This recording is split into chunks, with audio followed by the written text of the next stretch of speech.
Welcome to the Deep Dive. We search out fascinating material to hopefully bring you some clarity and insight. Today, we're embarking on a really, I think, powerful exploration. We're going to try and uncover these reflections on childhood, on silence, and, well, the profound journey to finding your own voice. It sounds intense, but important. Definitely. Our source for this dive is this deeply evocative excerpt from The Girl Who Learned to Keep Silent. It's drawn from Vanina Vergara's personal reflections on what she actually calls a childhood in an emotional dictatorship. Wow, emotional dictatorship. That's a strong phrase right there. It is, isn't it? And our mission today is really to unpack the impact of these, unspoken family dynamics, cultural expectations, how they shape a child's early life, and also to understand the long echoes of that silence, and maybe how it can eventually be broken. Let's start with how Vanina introduces herself, because it immediately sets a very poignant scene for everything that follows. She writes this: I am Vanina Vergara, Vergara, to the English-speaking world, born in Asunción, Paraguay. I have 3 children whom I love deeply, and this is my life. It's quite striking, isn't it, how she chooses to introduce herself like that. Not starting with the struggle, but with her present life, her loves. She's sort of anchoring herself in who she is now before diving into who she was. What does that immediately tell you about her perspective? That's a really powerful choice, you know. It suggests a journey of self-definition. Right. And healing, something that's already given her a kind of foundational strength.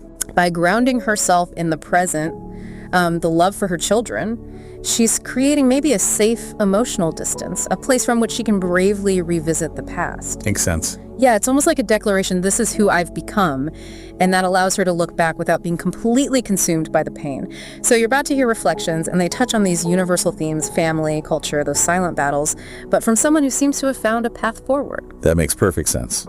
Okay, so let's turn now to the landscape of this emotional dictatorship. Vanina describes her childhood home so vividly.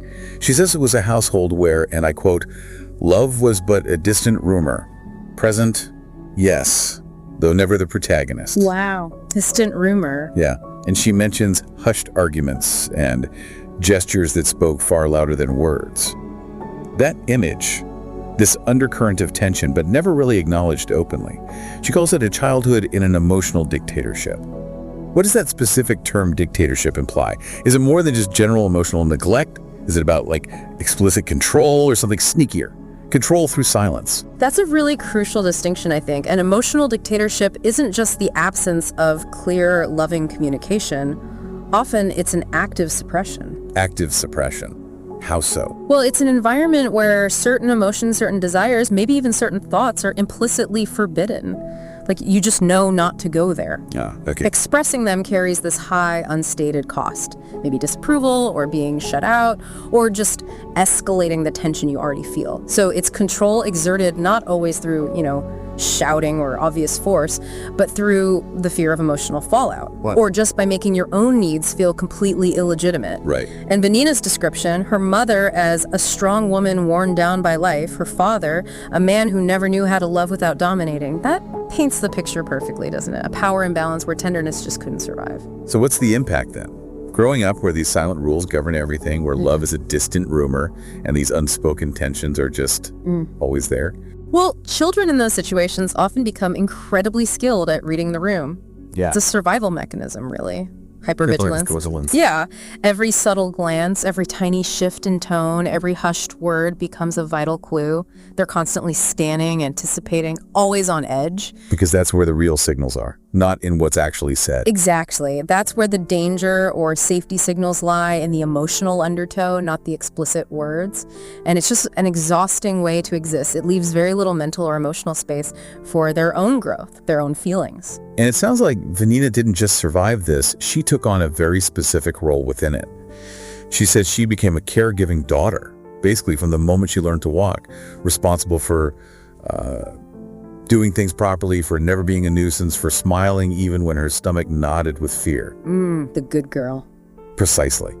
And she asks this profound question about it. Who taught me that? No one and everyone. No one and everyone. That really hits hard. It does. And she connects it to outside influences too, like her Catholic school's depiction of the Virgin Mary.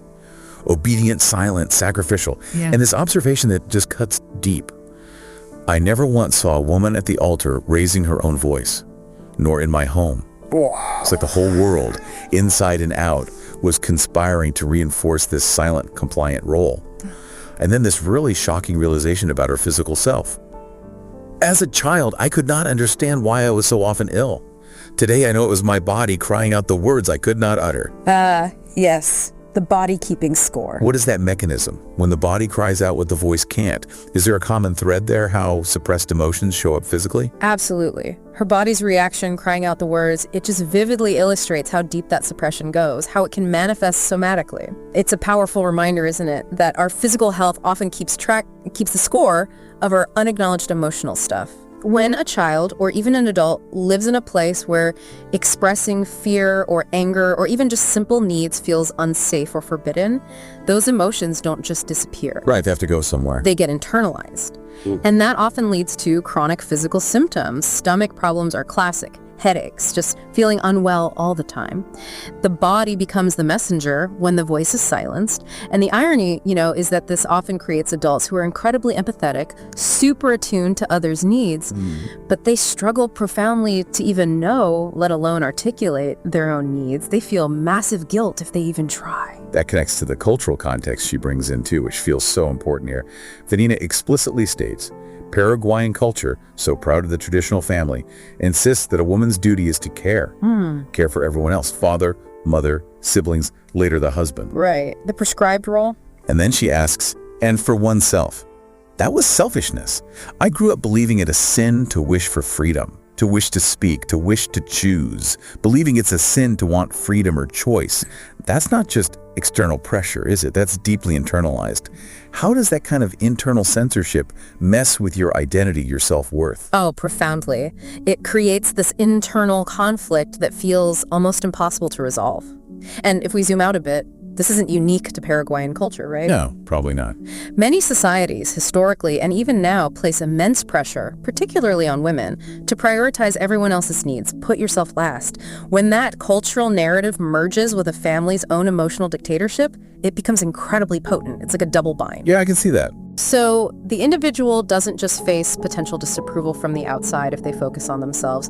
They genuinely believe that self-care, self-expression is fundamentally wrong. Selfish, maybe even sinful, as she says. And for a lot of listeners, this might be a real aha moment.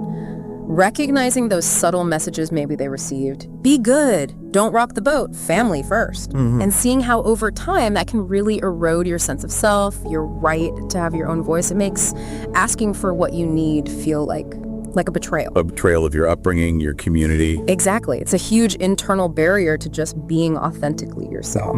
Okay, now, here's where Vanina pulls all these threads together into what feels like a truly profound realization about her childhood survival tactics and her journey towards healing. This feels like the core insight. Listen to this passage. I learned to read glances, to anticipate explosions, to tiptoe about the house as though I were an intruder in my own life. That little girl I once was still visits me from time to time. She looks at me from the corner and asks, can we speak now? And I tell her, yes, now we can. Wow. Just the imagery there, it's incredibly powerful. It paints such a picture, doesn't it? Navigating an emotional minefield. Absolutely. Reading glances, anticipating explosions. It speaks volumes about that hypervigilance you mentioned. And feeling like an intruder in your own life. That's such a visceral way to put that alienation. It really is. But the turning point. That little girl asking, can we speak now? And the adult Vanina answering, yes, now we can. What does that ultimate act mean? Yeah. Not just for her, but maybe for anyone trying to heal from something similar. It's the complete picture, isn't it? Of emotional survival, yes, but crucially of potential emotional liberation. Reading glances, that's the child's highly developed, almost instinctual skill, like you said, for navigating that unpredictable, unsafe landscape. It's how she tried to decipher the silent language. Trying to stay safe. Trying to stay safe. And anticipating explosions that captures the constant anxiety perfectly, that relentless state of being on guard, never knowing when the next emotional tremor might hit. It's just an exhausting, fear-driven way to live. And feeling like an intruder in your own life. That signifies such a profound detachment from your authentic self, from your own home even, a deep lack of belonging, of safety. Your true identity has to be suppressed because it's just too vulnerable. There's no safe space for her to just be. Exactly, no safe space to just be. So the little girl who visits, who asks, can we speak now? That's such a profound metaphor, archetypal even. She represents the unaddressed trauma, right? The suppressed voice, the part of Vanina still carrying that silent burden from childhood. And the adult Vanina's answer, yes, now we can. That is a conscious, deliberate, incredibly powerful act of agency. It feels like a choice. It is a choice. It signifies reclaiming her narrative, validating her past self, and fundamentally breaking the silence that defined her childhood. It's an act of deep self-compassion empowerment. It's like declaring the emotional dictatorship is finally over, at least within herself. But this raises a crucial question about healing, doesn't it? What does it practically mean to speak now after a lifetime of internal silence? What are some of those first steps, maybe challenging steps someone takes to dismantle that inner dictatorship? That's a really vital point. It's not just saying the words, yes, now we can. It's a whole process, isn't it? Yeah. What might those practical steps actually look like for someone starting that journey? Well, often it begins really simply. Just acknowledging that inner child's experience without judgment. Giving that past self permission to have felt whatever they felt, even if nobody else validated it at the time. Just starting with acknowledgement. Yes. Then maybe finding safe spaces. Could be a journal, could be a really trusted friend. Often it's a therapeutic relationship. Finding somewhere to actually externalize those unspoken stories. Getting them out. Getting them out. And it might involve small acts of self-expression that feel absolutely terrifying at first, like setting a boundary, saying no to something, even just articulating a personal preference. Things many people take for granted. Exactly. Things that feel huge when you've been conditioned to silence yourself. It's about slowly, deliberately reintegrating that part of you that felt like an intruder back into the home of your own being, giving them a voice and making them feel safe enough to actually use it. It sounds like painstaking work. It is painstaking, definitely, but also deeply rewarding. It's a true process of self-reclamation. We've taken a really illuminating deep dive today into Vanina Vergara's powerful account. Growing up in that emotional dictatorship where silence and unspoken rules just shaped everything. We've seen how culture, family dynamics, a child's survival instincts, how they create this heavy burden, but also, crucially, how a voice, even one suppressed for so long, can eventually find its way out. Her journey, from reading glances, feeling like an intruder, to finally being able to say yes, now we can speak to that inner child. It's just a testament to the human spirit's capacity for healing, for self-reclamation. It really invites all of us, I think, to consider the stories we carry inside, and the voices, both our internal ones and the ones around us, that we choose to empower. Maybe the most profound freedom isn't just about speaking out loud, but about allowing that little person inside us, the one who once felt like an intruder, to finally feel at home within ourselves. That's beautifully put. This deep dive really reminds us that understanding the roots of our silence, why we learn to be quiet, can be the very first and maybe the bravest step towards expressing our authentic selves. It's really a call, isn't it?